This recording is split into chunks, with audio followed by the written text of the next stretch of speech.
What's up, everybody? It's Chad. I'm back again with another episode of Ask Chad Grassy Logic. I'm here today with my friend Josh Walker of Sacred Soul Farms. And you guys are up north, right? Actually, we're down south. We're just about an hour south of Socorro, or an hour south of Albuquerque. Yeah, the little threshold of south. Yeah, totally. The kind of agricultural belt where there's a lot of other farms besides cannabis farms. Yeah, definitely. So that's kind of cool. You guys have a lot of stuff that's already set up and ready to go and all that. Yeah, totally. Sure. Yeah, appreciate you guys having me. Heck yeah, man. So for my guests and everything, would you mind introducing yourself? Yeah, totally. I'm Josh. I was born and raised in Roswell, New Mexico. So I'm pretty familiar with how New Mexico operates inside of cannabis and outside of cannabis. I love being from New Mexico. When I was a kid, I didn't really appreciate it as much. But spending time in other states like Colorado, California, Vermont, it just kind of gave me this overall picture that like New Mexico is not too bad, especially if you've got your community. So yeah, that's kind of a little bit about me in terms of my history here. So cool. So you're Eastern New Mexico kid too. I'm from Otero County originally, so totally, yeah. Eastern kids, do you get a lot of the weird questions like, oh, do you see aliens all the time? It's so funny. I love that now because I can really conversate on that. But as a kid, I used to not like that because I'm like, man, everyone knows this is like this weird alien place. But we used to, as teenagers, we'd always play with like people who had out-of-state license plates. We'd like point at the sky and different things like that to kind of get them to look for UFOs. Just kind of playing around, but yeah. So that's fun. Yeah, we made it fun. So yeah, I still do get those questions, but it's a little bit different conversation these days. Yeah, I get the nuclear questions when I was in the military. They would ask me certain questions, like your second toe's longer than my first. And a certain doctor was like, holy shit, where are you from? And I was like, New Mexico. And he was like, Alamogordo. He was like, oh, you're nuclear. I was like, turn the lights on, your ass will blow. And I was like, oh my God. Yeah, totally.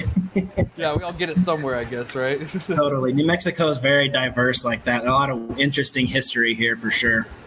Yeah. We have the Buffalo Soldier history that some people kind of overlook sometimes. We have the nuclear history, even the early, rocket days of, trying to go to space was, done here. That's the whole Goddard thing and all that. So yeah, totally. It's really cool. And even Alamogordo has a Space Hall Museum. If you guys ever have a chance to go. It's actually fun. It's like 5 stories. It's on the side of the mountain. You get to overlook Alamogordo.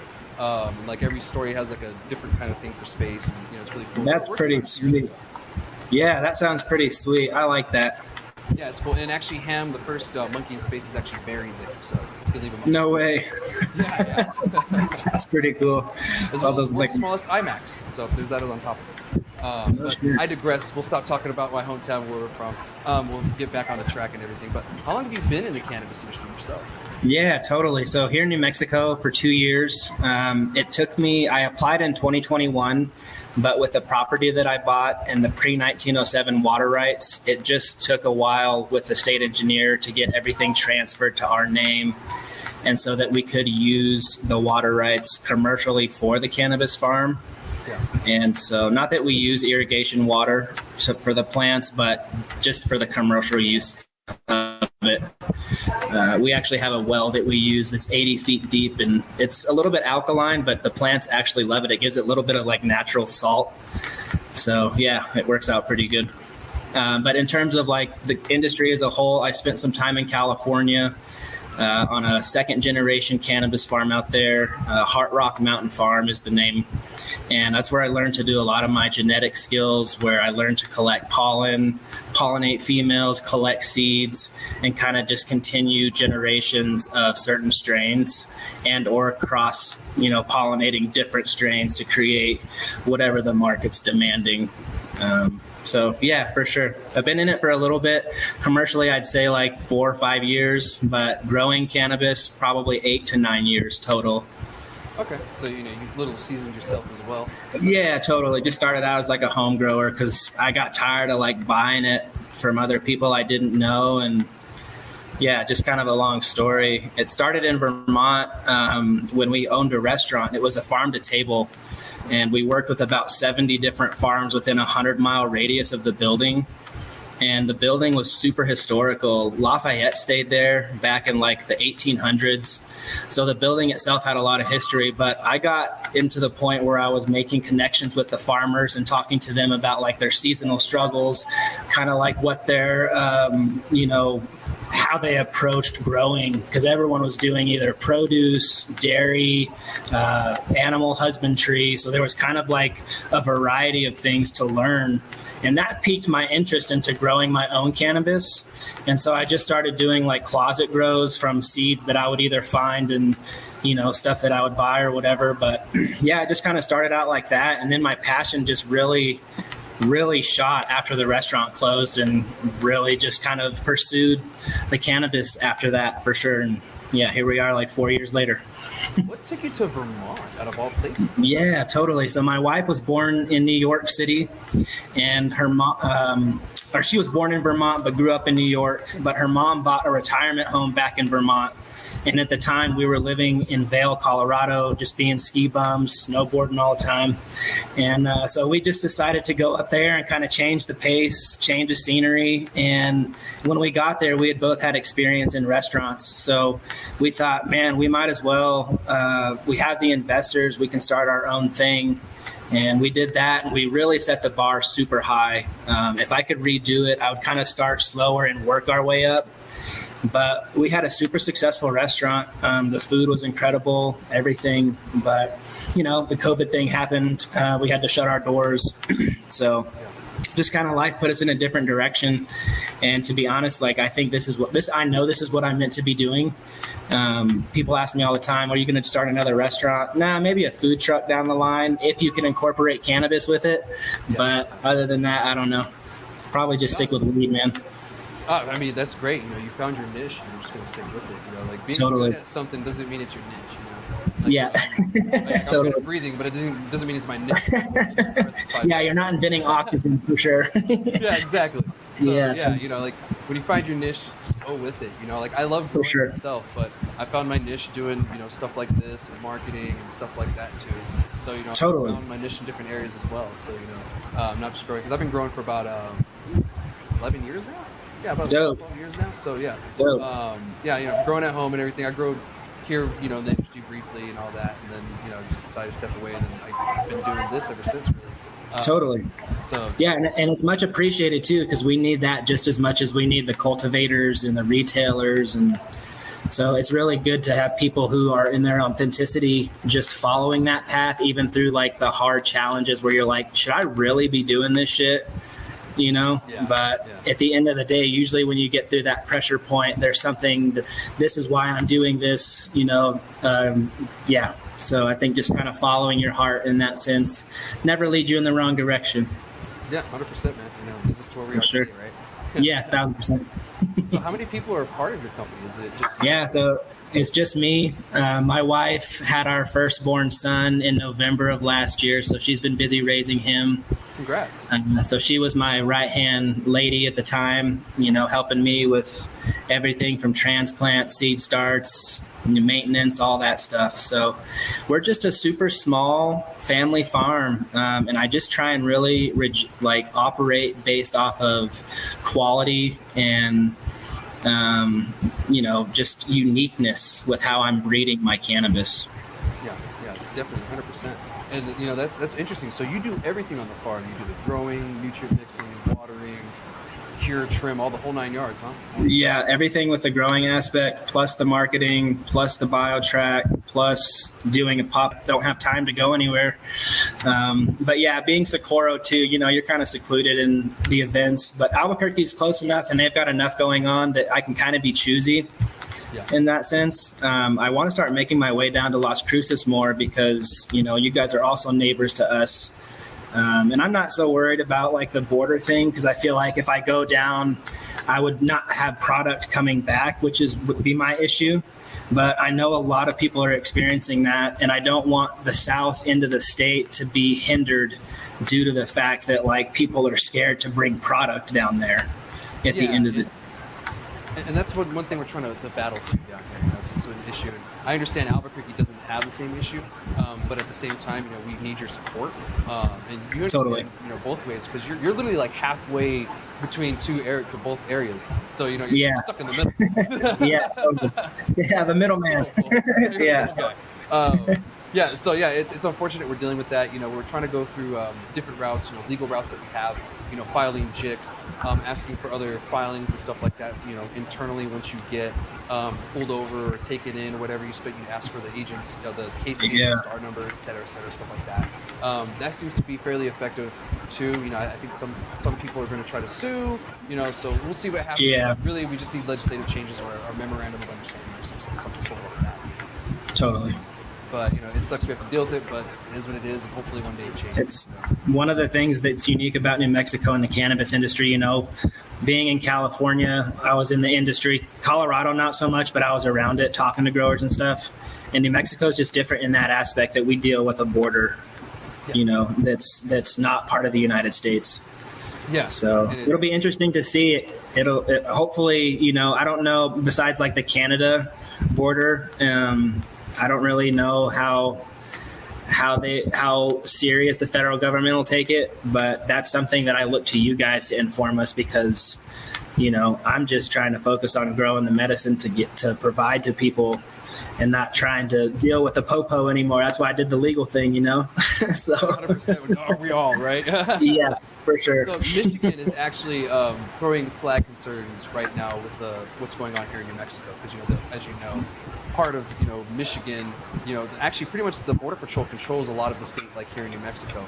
I don't know if they deal with the same border checks that we do. I haven't looked that up, but I do know that I've read some articles where they are throwing concerns, like if New Mexico's going through this, are we going to be next? Because they have a heavy Border Patrol presence too, especially totally. Michigan there. There's so much that can come from the waters, and I'm sure it does. Interesting. Yeah, for sure. I hadn't even thought of that. Interesting, for sure. Yeah, it's interesting, right? And I was wondering that. I was like, what if any of the northern states? And then one day I just saw that. I was like, oh, Michigan.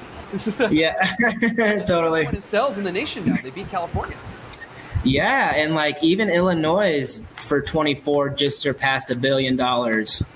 So like those northern, like kind of Midwestern states are doing pretty good, for the most part. But I think it's like us in Texas. Is you've got like those other states that don't have legal, and you've got a bunch of smokers or even just people who need it for their medicine. It works better than pharmaceuticals. Yeah, the pharmaceuticals, you have to run to the hemp-derived side. A lot of people are relying on the HHC, the Delta-8, the THCA, because those states that are illegal, they're actually allowing those kind of drinks inside of bars, restaurants, baseball games. Yeah, it's kind of interesting, really, because they're embracing it in a different way. I'm like, so you guys don't want legal weed, but you have legal weed. Like, you want the taxes part of it, yeah. Okay, all right. For sure, for sure. But yeah, we got off topic again. Let's I'll bring us back. So I wanted to know also, where did the idea for the name Sacred Soul Farm come from? I mean, I can only guess, but I'd rather ask. Yeah, most definitely. So, soul being Spanish for the sun, and being a sun-grown farm. I do automated light dep, so I kind of get best of both worlds, but it's like 90% sun grown. The lights are just for extended light, so things don't go into flower. I think here in Socorro, I peak at like maybe 15 hours of daylight. So, and I like to get my plants a little bigger. So it's just in that sense. But yeah, Sacred Soul, it was just something that like the cultivation of cannabis, the medicine itself, to me is like a sacred act, and it's kind of like a sacred union, right? Like when you're really cultivating that plant and having that symbiotic relationship where like you're learning from it, and it's not, I mean, it's reverberating your energetic field, so it's receiving whatever energy you do when you put hands on the plant or the soil. And that's kind of what my business model was to really just show the appreciation for the medicine and for the plant. And I was like, all right, well, Sacred, that's a pretty good name, for like what my intention is here. And then just the sun aspect. So I was like, oh, Sacred Soul. I was like, that's perfect. I mean, it sounds easy, but it took me like 3 months to come up with a name. I was writing down hundreds of different things, trying to just see what fit. And yeah, so I just kind of wanted to make sure that like the name of the farm really fit the profile of what my intention is of why I'm doing this. Yeah. And that's just to provide medicine for people, and like not just on a THC level, but all of the cannabinoids that go together that really help people on a medicinal aspect. And I'm sure I'll get to a point where I'm specifically breeding only for terpene profiles for people.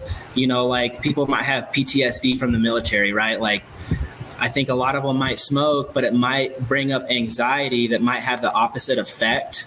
Like what are the more kind of like toning down terpenes, the ones that are really just like sedative and calming to the mind and the nervous system?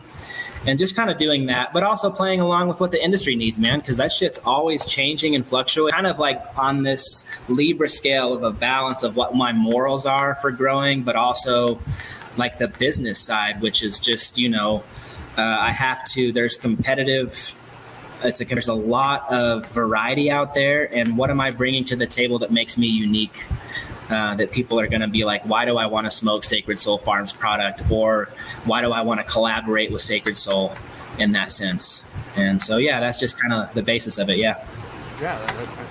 Thank you for that response. You know, that yeah, for sure. Way more than I asked for, and I appreciate that because for sure. A really simple one. I'm like, okay, well, next question. Yeah. You know, I really appreciate that because it really goes into depth. Really what you guys are about. Especially the terpene thing. I really focus and appreciate, when people really know about terpenes, really know it's not about THC, just CBD. There's so many compounds in the plant. We're discovering more all the time. This Delta HHC thing is fairly new. Like we weren't really focusing on that whatsoever years ago. 5 years ago, we were like, oh, that is. Yeah. And I think too, like with the federal thing, I think that it'll be more looked at because you can study it more with research. And I think, more researchers, scientists, stuff like that will have access to it just because it's a federally illegal thing at that point, which that's where I can see the positive aspect of that being a thing. But yeah, that's just that's how I like to grow, man, for sure. Terpenes all day, terps. Oh man, I love the terps. For me, it doesn't make sense. Like why would I want to smoke something or consume something that tastes like something I don't like? Yeah, if it's for grown sure. That way. It's not like spraying it with something. If you do it right, it grows. You have the great genetics. You're gonna have the plants with the great terps. Totally. So yeah, and Israel is really leading the world really when it comes to research with the terpenes. So they're finding out that they can pinpoint a plant's lineage more accurately using terpenes than anything else in the plant. So that's actually really interesting because they can say, well, is this really Blue Dream? And they can look at other ones like, nope. That's amazing too, because being a breeder, you look for those kind of nostalgic flavors that bring you back to maybe that first time you smoked chronic. Yeah. And so, yeah, that's really cool that they're getting into that. And hopefully we'll see more of that within the industry. Yeah, hopefully. Just now the industry is really just starting to kind of pick up the terps. For sure. Here in New Mexico especially, which I'm happy for. People are really starting to see that, terpenes, where's that? And I see bud tenders pushing terpenes. And thank you so much, bud tenders. You guys are the backbone of our industry. Keep it up. For sure. Yeah, you guys connected all the pieces. Yeah, dude, for sure. Yes. You guys are nothing but short of amazing. Thank you so much. No doubt. But I wanted to talk to you also. I was checking out your stuff online. I didn't really hear much about you. We would talk every now and then on the IG account. Yeah, totally. Stuff. But I saw that you guys do living soil. So on top of really focusing on the terpenes, you do living soil. So for my listeners out there who don't know, and I don't think I've ever explained this to anybody or had someone explain it. Could you explain what living soil is and what are the benefits to it? Yeah, totally. So living soil is all based off of diversity. So in your living soil, you want to have diversity of fungus. In that sense, you want to have diversity of microbes, nematodes, arthropods, which are single-celled organisms, so super microscopic. A lot of this stuff is shit you can't see with your eye. It's, you got to get it under a microscope. Yeah. But also earthworms, too, to break down all the organic matter. Because when it comes to living soil, one thing about it, it's the difference between that and a super like what they call like a super soil. A super soil is a pre-fertilized soil. And with living soil, it's kind of a consistent maintenance with amendments, beneficial insects, beneficial bacterias, and then again, like the mycelium, which is the fungus, because that creates the networks that make the nutrients more bioavailable for the plant to receive the nutrients. And so when you have a network that's symbiotic working like that, the result with terpenes amplifies, your plant health amplifies. So you have like immune system on plants that are a little bit stronger, that can maybe take a little bit more pest damage if something's missed, or, you just have an infestation. Because New Mexico's bugs are crazy, man. Like they just change constantly. So, and with living soil and having a healthy garden, you want to see a diversity of insects, not just the healthy ones, because what are they supposed to eat without having the others? Yeah. And so, like it really becomes a science and a breakdown. And really how I just trying to simplify it is just trying to take it step by step, really sourcing what you need for the living soil. I think there's lots of different options, but one thing I've been talking lately about is the terroir, right? So like in different regions, how you're talking about lineage based off of terpenes, like the terroir where that lineage is based out of can have a whole slew of effects. So like New Mexico has kind of like that sandy loam. We're in the old river basin here by the Rio Grande. I'm like a quarter mile from the Rio Grande. So you get down, there's a lot of clay. There's a little bit of sandy loam going on. So you've kind of got like those Afghan Cushes and kind of those lineages that do really well because they're used to that super arid environment. We're a little bit more in the mountains here. I think Socorro's at 4,500 feet. So it's pretty similar to like that area in terms of environment. Terroir is just based off of the history of what that location has gone through environmentally. And so like with New Mexico, with living soil, right, like you start to build a certain terroir based off of what you're feeding it. And that will eventually have an effect on your plants over time to where, you're like having to amend, but like synthetic liquids, salts, all that stuff, you don't have to add that, and your plant just performs. And you get outdoor stuff or like greenhouse that looks like indoor over time if you're doing it right. And not only that, like the medicine benefit, all the cannabinoids, those also exceed because they have the microbes and the nutrients to feed from. So my living soil is such a beautiful thing, and it can be very headache inducing as well, because you're like, oh, what am I doing wrong? Like, what am I missing? Like, especially when your plants start having, like right now I'm having a slight magnesium deficiency, and it just looks like little drops of rust on the leaves. But if you know cannabis, you've grown forever, those symptoms can range from like 1 to 10 different things, and it could be one slight fix. Yeah. So like, yeah. Like, but this thing was just clogged, kind of thing. Yeah, totally. But if you get that living soil and you stay on top of it, maintain it, man, it just becomes its own environment, own ecosystem. And some of the best cannabis you could probably smoke, even food too. Like it's not just cannabis related. You could move that into agricultural field in general, where like, Hatch, for example, they're growing the green chilies. I don't know if they till as much as they do here, but every year they're turning that soil and like basically making it to where there's nothing out there except for what they plant, which is understandable, right? Because there's a lot of weeds and things. There's a lot of wind that transfers seeds, all that kind of stuff. But like not messing with the microbes and pulling all the air and moisture out of the soil can have a huge benefit on the whole agriculture effect. So I think as time goes on, I hope to see more of that in the industry of cannabis, but also in the food industry.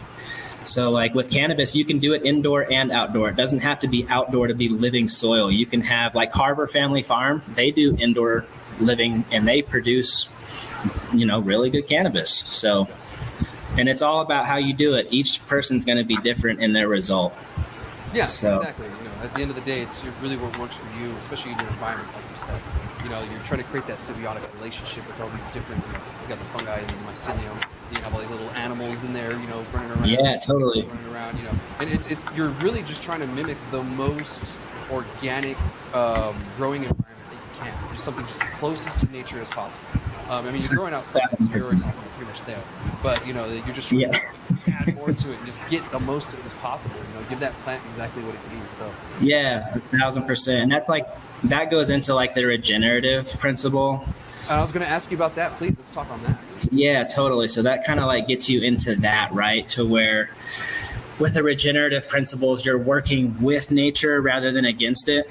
So with the regenerative, I kind of add another layer. My wife, she follows a biodynamic calendar, which is based more off of like astrological energy and changes that affect plants, kind of like the moon and the ocean and the tides. It's kind of the same thing with plants. Like normally you want to plant seeds underneath a new moon because it's dark. And then by the time they're putting out, it's the full moon. So they still have that growth when they pop through the soil. Even at night, they're kind of like getting, because they want to grow as much as they can, right? Especially if you have seeds that have been bred in that environment, they're going to automatically know based off of evolution what to do. Yeah. But yeah, the regenerative, yeah, totally. And so, yeah, and like the regenerative aspect is, it can be, there's like principles that you can follow. But I think that just simplifying it, trying to just use whatever organic material or whatever that you can find on the property. If you do store-bought stuff, just doing your research on the material that you're buying, talking to the people. Like AHL, for example, like they crush it, dude. Every time I go in there, I've developed a really good relationship with those cats, and they always have solutions to what I'm going with. And it's not just one, like they have multiple things. So, you know, having people like that you can ask questions to, revolving, you know, your knowledge around things like that. But regenerative is more or less just, it's a conservation and restoration act for the environment that you're in. And most of the time you're doing it because that environment is lacking certain aspects like NPKs, minerals, stuff like that. So yeah, I can make a huge change over time, but it does take, you know, a couple years to really get the ball rolling. So yeah, it's definitely worth looking into. Yeah. The regenerative aspect. Your farm did that too, so I really wanted to, you know, touch base on it for the people who are watching who aren't so plant savvy. You know, because totally. I get lost in the sauce when we're talking about, you know, I talk about plants and stuff, and I'm like, wait, I need to explain this. I'm sorry. No, totally, for sure, and that's a huge thing is the education, right? I feel like potentially more farms should be making an effort to get on an educational platform just to talk about it, about what they're doing. But I understand some people don't like to share that information, and that's fine. But it's Sacred Soul, man, you can text me or call me or message me and I'll answer whatever question. I'll tell you how I'm doing shit, because I know you're not going to replicate it. Even if I give you a cut of one of my plants, you know, you're going to do something different. Your energy's different. So yeah, I'm all open to about educating for sure. Yeah.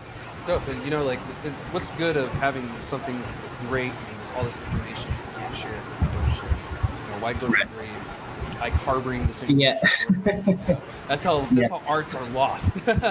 Yeah, for sure. Doing stuff like that. So yeah, I get the competitive part, but like you said, not everybody's going to do it like that. You know, not everybody's going to, you know, mix it the same way. Not everybody's going to have the same touch.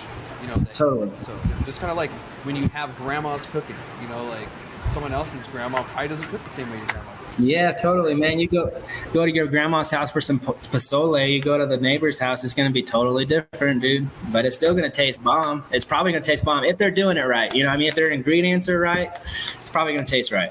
Yeah, it's going to taste good. It's like, it's not like my grandma's, but this is still fire. Yeah, like, yeah, for sure. And that's the beauty of it, right? That's the beauty of the diversity of the cannabis industry, is that you've got people who bring things to the table that are at different levels, different tiers.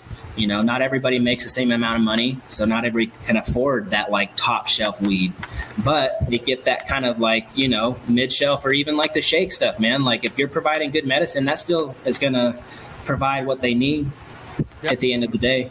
So yeah, for sure. consumer's choice, really. Yeah, 100%. Them and they make the right one. 1,000%.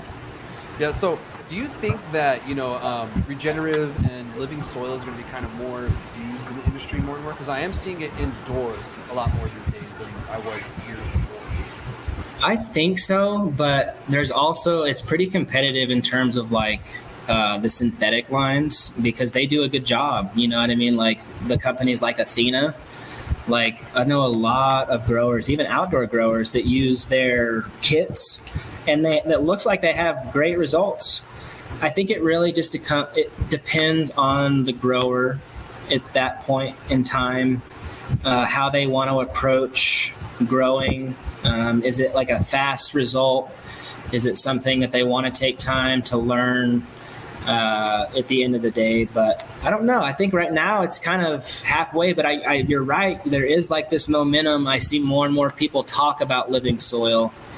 I don't know if it's a trend or if it's something that people are actually doing because they just want to provide a cleaner medicine at the end of the day. And the cool thing about it, if it is a trend, is usually with trends comes more technology. So we'll see more technology come from the living soil stuff, which I'm excited about because I always say this: innovation, you get innovation. Totally. Those two together, and that's kind of what we're seeing. And totally. People to kind of experiment with different ones. I use salts. I grow indoors. Outdoors, totally. A little different. But indoors, I use salts. But I'm not against anybody using living soil, doing it right, doing however they want to do it. Yeah. Because it works. It works. That's how I feel. I have no judgment on how people want to do their thing. That's totally fine with me. Yeah, 100%. I'm like, I'm not going to be mad at you. You do what you do. Yeah. You have amazing plants. You got amazing plants. I probably can't. For sure. You're doing it. So, and also when I was, doing my little online research and stuff, I noticed you guys are a part of a co-op. Yeah, so we actually, I tried to start one and it still exists. It's just more or less an email list right now. But my intention behind that was to more or less bring people together with like-minded ideas to discuss what's going on in the industry. It's kind of like, how Instagram, you start following people because you like what they've got going on. You want to see what they're doing. So I just started thinking maybe, well, it might be a good idea for small farmers, small retailers, manufacturers, anybody who's not like on that huge corporate level to get together. So if there is a fluctuation in the industry that they potentially can stick it out because they're bringing different services to the table.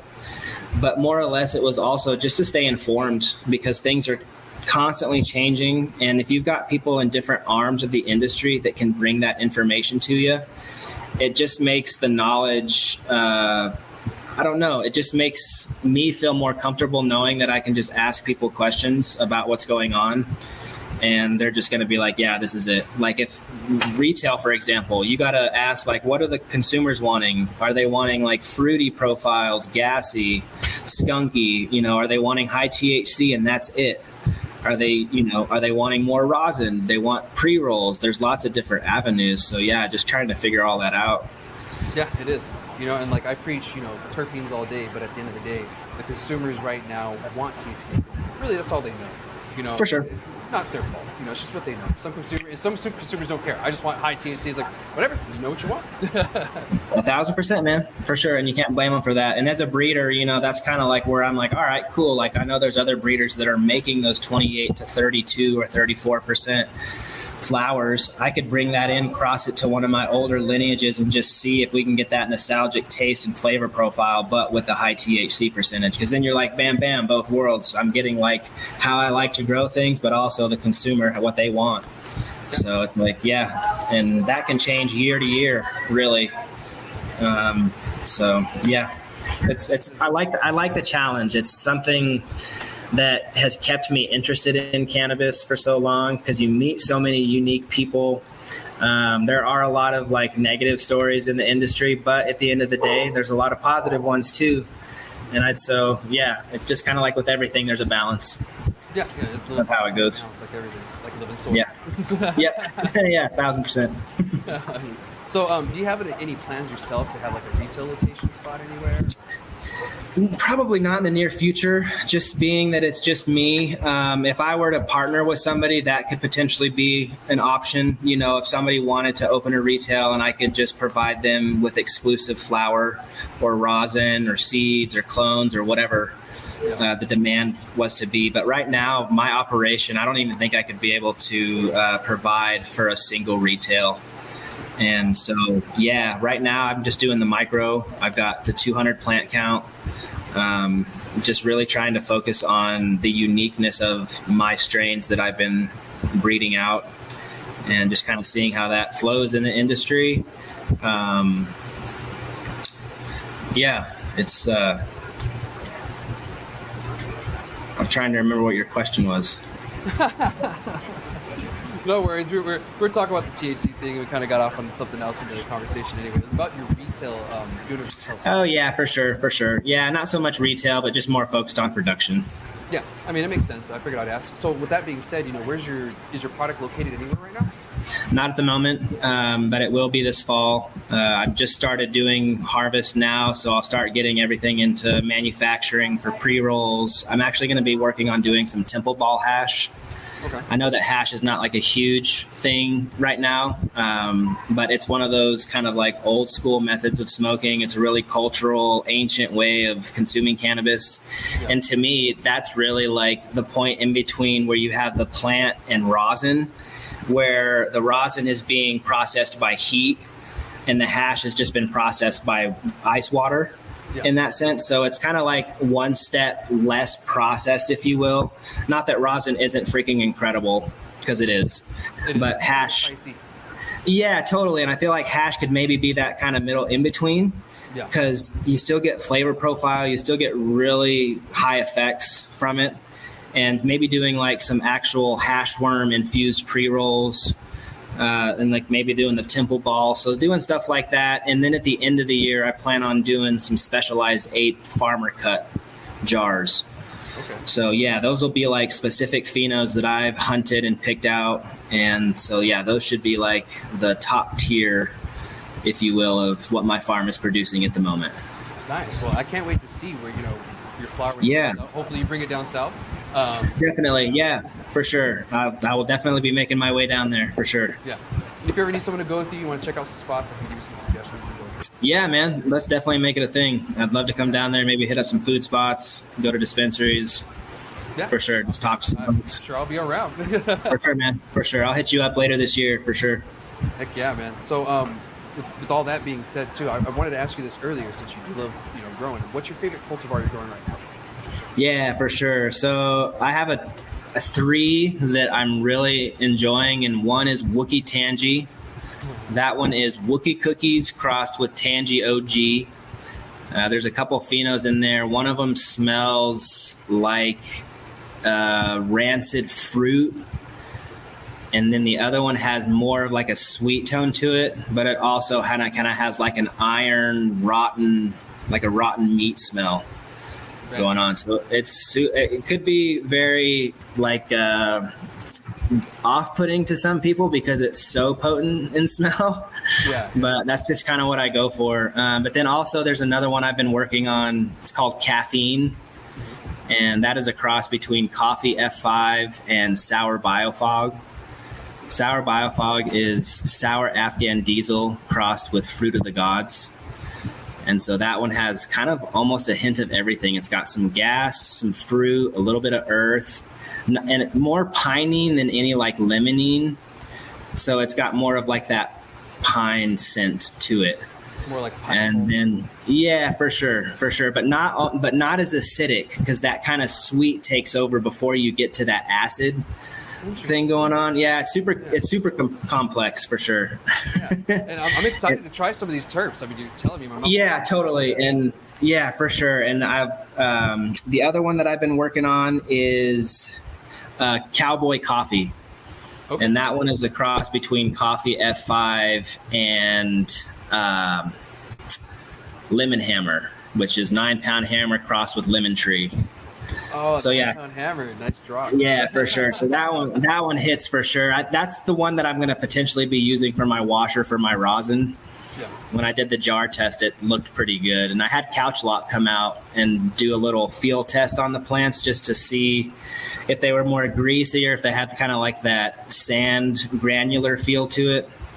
Because what I'm learning with like manufacturers for rosin, that there's certain textures of the trichomes that they look for, but also that there are some greasy ones that wash well. So like Goldfish was talking to me about I think it was their strawberry guava that was greasy. Yeah, that was greasy, but they said it washed at like 5%.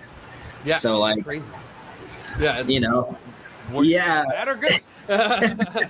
Yeah, totally. So I think it's always worth maybe just doing the jar test to see, if it's worth it. And then if you've got enough material, finding someone to run it for you, even if it's just small batch. Because if it turns out to be badass, like I did one with Couch Lock called Sour Berry Cake. And that was a cross between 10 different strains that they just mixed together. And the profile was just off the charts. It wasn't one thing or another. It was just kind of all over the place. But yeah, doing stuff like that too with like all your R&D plants, like if they're good, if you got a good enough washers in there, you can go ahead and just kind of play around and see, just be creative with it, have fun. Yeah. That's kind of the goal too, man, is just to have fun. It's a business, but you got to have fun too. Yeah, for sure. I've been working with the hash rosin company for the past year and a half or so. So yeah, like everything you tell me, like we go out to farms, we try to check them out. There's certain cultivars you want to use. It's really it's growing, but then it's like another level of growing because it's like growing for want is like essentially kind of it's like for sure growing for that specific, for sure. You know what I mean? Yeah, I'd love for you guys to come out and check it out and just kind of help me expand my knowledge. But also I like people to see, like, be hands-on on the farm to see where their medicine's coming from. Yeah, sure. Well, whenever we're in the area, we'll hit you up and we'll stop by. We'll go to Goldfish and hang out for, they'll feed us and stuff. Yeah, totally. Appreciate it. They always feed us and stuff. So yeah, we'll come hang out with you for afternoon or whatever and check it out for sure. Yeah, heck yeah, man. Heck yeah, But, I don't want to take up all the time for the show. Unfortunately, we have to move on with the conversation and everything. No worries. Before we do, where can people find you online and in real life? Totally. So online, you can find me at sacredsoulfarm.com. A good contact for me is sacredsoulfarm@gmail.com. And then I also have an Instagram handle, which is sacred_soul_farm. And those are probably like the 3 best ways to get a hold of me. And yeah, pretty quick to respond. So, because it's just me, I always got to be checking shit. Yeah. Now I know why you respond so quickly when I do talk to you. I'm like, hey. Yeah, totally. For sure. Makes sense. So one man band here. So yeah, that's a lot of work, especially just 200 plants is a lot of work. So, it's a good job. For sure. You and, thanks, man. To try your product and everything, man. Thank you. I'm excited to try it. So I'll keep you guys posted. Before we move on to the next topic, I got to thank my sponsors real quick. I want to thank Cinder Cannabis Company out here in Las Cruces. Find them here. Monster House, usually we're over there, but my guest is remote today, so I'm not in the Edgar Allan Poe corner. If you ever want to be on the show again, let me know. Maybe we'll be over at that location. It's the only consumption lounge here in Cruces. Really cool little area, really like a dive bar kind of feel. I really like that. So normally we're over there, but thank you guys so much for your sponsorship too. Here in Las Cruces, thank you guys as much. You can find them here on Wyatt Drive. Thank you all of you with your contributions. You guys are helping making this show even better. So thank you. And with that being said, we're going to move on to the next conversation. And that conversation is going to be about the House lawmakers. They voted to block cannabis rescheduling. And there's some other stuff too there, and we'll get into that. But I just wanted to update you guys real quick on what happened. And I will also update you guys on the rescheduling stuff too on the next topic. So the House Appropriations Committee, they approved legislation, or really they added an amendment during a committee to block efforts to reschedule cannabis. And so essentially what they did is they're pulling funding from that. Essentially what we did, they're going off our playbook, which I can't be too mad, because we did the same thing when it came to the Robacher, amendment and stuff like that, because we pretty much told them, the DOJ, you can't use federal funds to go after state legal cannabis. We didn't do that to DHS, that's why we're having issues, but we did it to DOJ. And so that's where that thing comes in. So essentially they're going off our playbook saying, well, now we're going to say the DEA can't use any funds to reschedule cannabis whatsoever. And it's a little weird because it's a really big backwards thing. And unfortunately, it came from a Republican-led panel, and they're the ones who approved it. So it was a majority Republican, and the Northwest Democrats or independents were in minority. And so to me, that kind of it not scares me, but at the same time, it makes me wonder, where are we going to go now? Because we have an election coming up, and with the cannabis industry, sometimes people vote against their own livelihood, essentially, because of political parties and affiliations and stuff like that, which is unfortunate. And that's where sometimes this comes from, because you got representatives who they believe on one thing, but when their business needs another thing, it doesn't work. They're not hand in hand. And so that's kind of what we're seeing with this right here. We have a bunch of representatives who don't understand cannabis, and their constituents aren't educating them, because it's our job to educate our representatives. If we don't educate them and they don't understand, they make bad laws. So this isn't just a fallback on the representatives, it's the people from their constituents. They're not really contacting them or letting them know that, hey, this and this and this, if this happens, this is going to be the issue. So now we're seeing this added in. All the same time, we have the DEA doing their 60-day public comment thing. This is going on. But the thing I want to mention about this is in a DOJ funding bill. So at any point this can change. It was just a committee. This could reach the Senate floor and then it gets removed, which I think it probably will. To be honest, what it looks like is on the Senate floor, they'll probably get this taken out. Because to me, it's kind of silly. It's a waste of time. And it's a waste of efforts. Because there's another part of this where they're allowing federal agents to enforce a 1,000-foot threshold when it comes to distributing cannabis. So you can't be near an elementary, 1,000 feet from an elementary, vocational school, college, public housing, or playground. And as you guys know, here in Las Cruces, that narrows it down a lot. Like that kind of breaks, there's a lot of places that would have to shut down, essentially, or that would get raided. And that was another thing that came from this too. And unfortunately, I don't know how well that one's going to get removed, because that one's a little crazy too. And to be honest, all of this is kind of going backwards, in my opinion. And I wanted to get all the information out first before I asked your opinion on it too, and what you thought. So, I mean, what's your thoughts on this so far?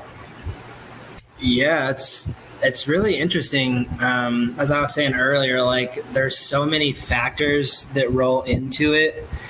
I think, if you want my personal opinion on it, I think a federally thing would be all right, because still maybe the states would still have, depending on how the federal was written, if there were certain guidelines you had to adhere to that weren't necessarily friendly for states based off of their current setup of the system. One thing that I've thought about with the rescheduling is, how can they do that with the lack of information that they have, because it's been so on a certain schedule for so long, right? Down there with heroin and whatever class that it was with. It's interesting. I think maybe what they're doing is allowing states to legalize, because by doing that, it's building a format for a bigger machine, if you will. So if the federal government's kind of taking notes on all the legal states, which I think there's 32 or something like that at this point, whether it's medical or rec. 32 medical, and we're almost at 25 for rec. Gotcha. Yeah. So that's more than that's basically half, right? So that's huge in terms of how to base a bigger machine, if you want to call it that, for the legalization as a whole.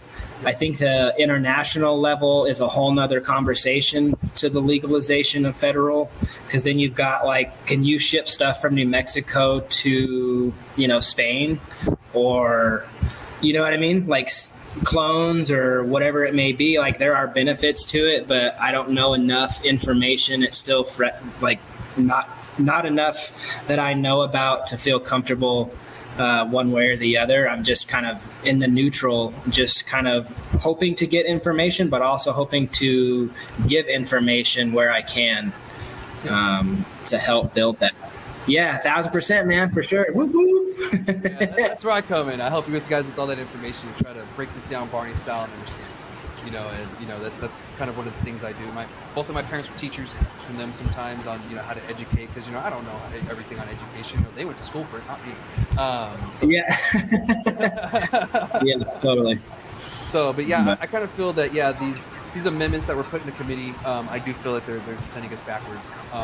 But unfortunately, we'll see what happens. I do feel that some of these will be removed from the floor, and that happens all the time. That happens here in New Mexico during the state legislature stuff. During a committee, something will be added, and then we have to fight and get it removed on the Senate floor, like the drive-through thing this last legislative session. That's exactly what we had to do. You know, it got added in the committee, terrible amendment, went to the floor, got it removed on the floor, which was great. You know, it's great that we can do that. You like get a second chance essentially. So we'll probably most likely see another amendment added in the next committee, or if it's at the floor. I don't know where it's at this point, you know, in our government. But there was a California representative, Barbara Lee. She did introduce an amendment to remove it in that committee, but it failed 20-30, so it lost by 10 votes. So that's telling you how kind of close it is. But if the party leads it, and right now we're so divided in our Congress that, you know, you can kind of see how a bill is going to pass just by who introduced it, or if it's bipartisan or not. You can usually predict it that way. It's kind of sad, you know, to be honest, that's how I can predict how a certain bill is going to go. You know what I mean? What do you think influences like those vote swings in some sense? Is it more like a personal like knowledge at that point, like based off of what you've heard from other people that kind of swing your vote, if you will? There's a lot of politics that go into it. I think there's several layers. You know, there's not like one real answer to it. You know, some politicians, you know, they'll think about it. I need votes from this certain demographic, so I need to attack cannabis because my majority demographic hates cannabis. So I'm going to attack cannabis even if I don't care. And so they go and they attack cannabis, and they just repeat what other, you know, people in the same area say, and then they attack it the same way. Because here we're having a lot of representatives talk about, well, we just want a balance of law, we don't want the confusion, we just want everyone to follow the federal law, and blah blah blah, this and that, and that's their excuse. So this year's excuse is, you know, we want the law to be followed, but at the same time, states have created their own laws, and so now we have this thing up here still. And it's like, well, you are addressing the fact that we have over 30-something states with a medical cannabis program, and almost half of the nation with rec adult use. There's no way those 25 states that are benefiting are going to say, yeah, we're going to give up our adult use just so we can, you know, follow federal law. Yeah, please, no.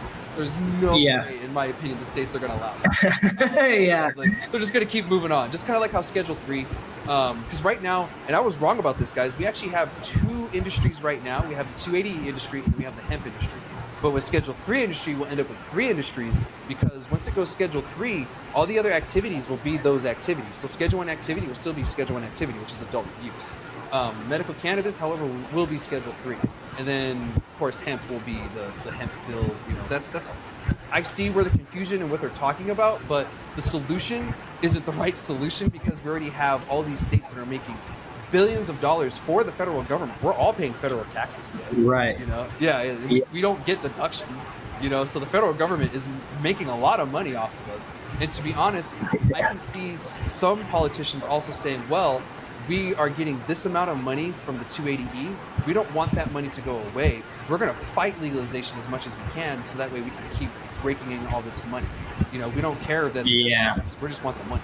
So you have some politicians that are probably thinking that too. So to me, it's a broad spectrum. It's all over the place. And so when you get all those people together, even if they're from different parties, they will swing a vote, and it can go the other way.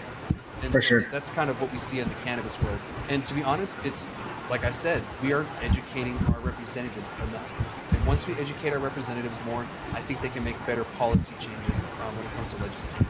But it's going to be time. You know? Yeah, for sure. It's not an instant overnight thing, like you said, especially when it comes to those sessions where, you know, things might get changed and within a 12-hour period or something. Yeah, you know, and it happens like that. You know, especially here in New Mexico, you know, our legislature is a little weird. It's different than most other states. We don't pay our representatives here. We have a 30-day and a 60-day session that are, you know, alternating. Upcoming session is going to be a 60-day session. And actually, we have a special session coming up this summer, I think in the next couple of weeks. I don't believe there's going to be any cannabis on that agenda. I think that's just going to be public safety, which is essentially the gun stuff. Because with a special session, the governor can actually make the agenda of what can be on it. During a regular session, she can't really tell them what's on it. She can give them like a wish list, like, hey, this is really what I'd like to see. But she can't say, this is the only thing that's going to be in the legislature, but during a special session, she can't. Nice. So we're going to see some other stuff, and maybe we'll see some cannabis stuff snuck in there too. I have no clue. So we'll see. New Mexico's making a lot of money, and I don't see us turning backwards on it because, I mean, we made $1 billion in under 2 years. I mean, that's impressive. That's impressive. That's a lot of money.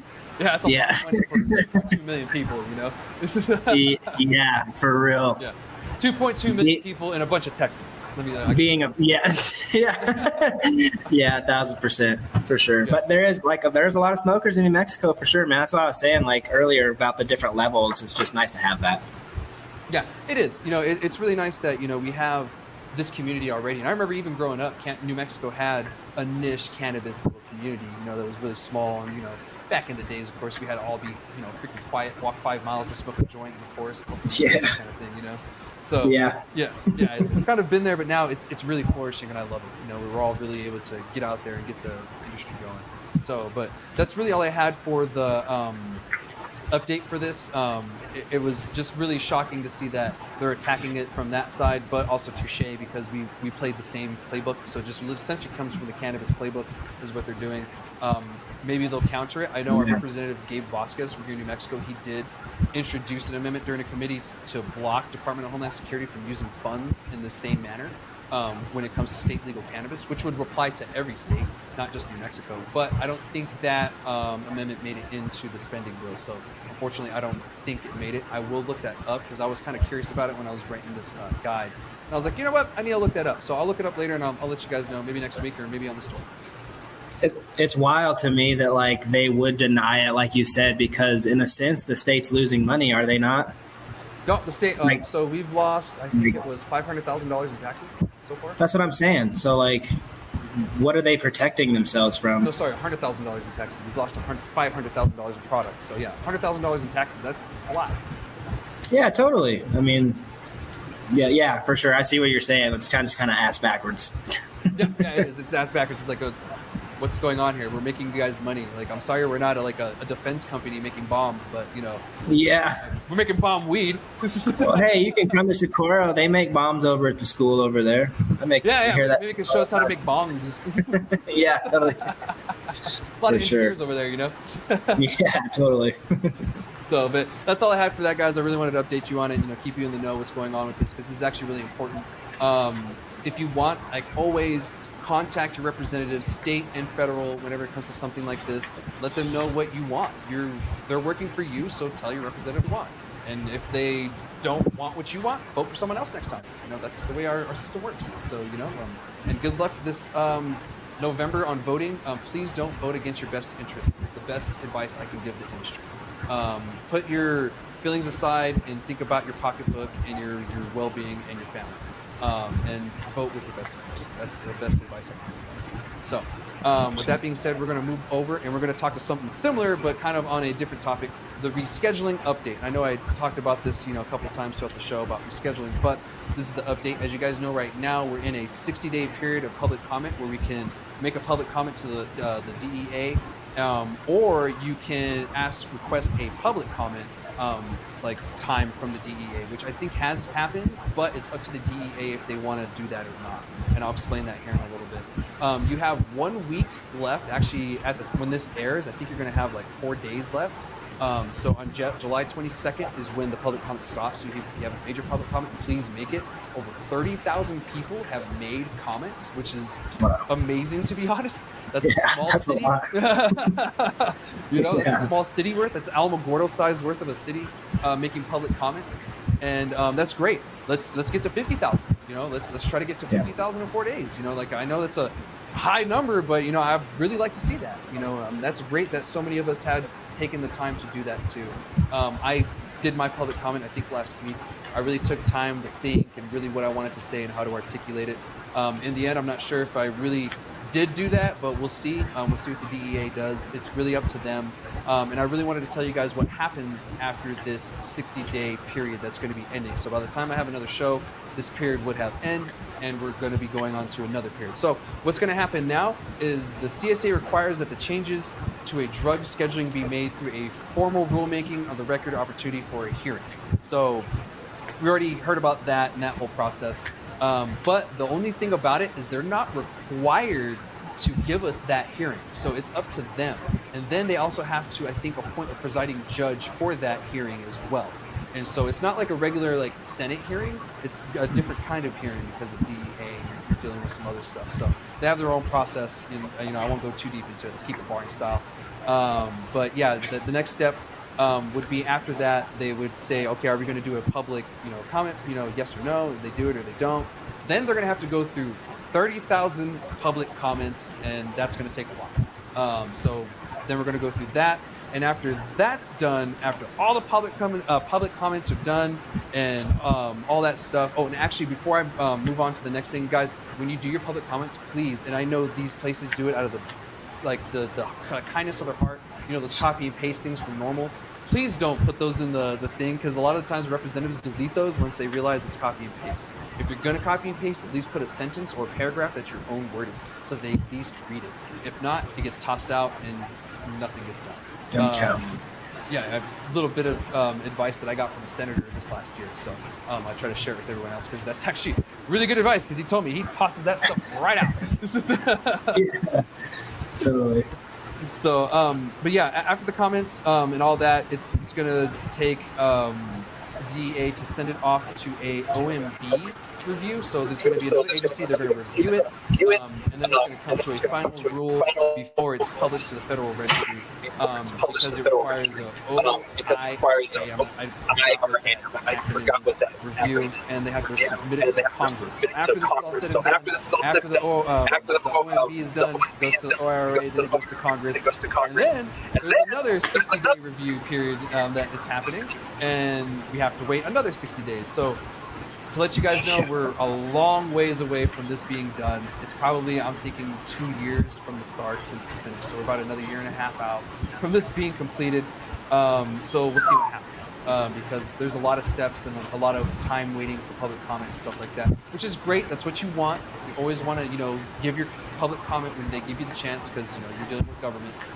But this is the reason why it takes so long, is because your bureaucratic process, and they're giving us the opportunity to voice our opinions too. So yeah, totally.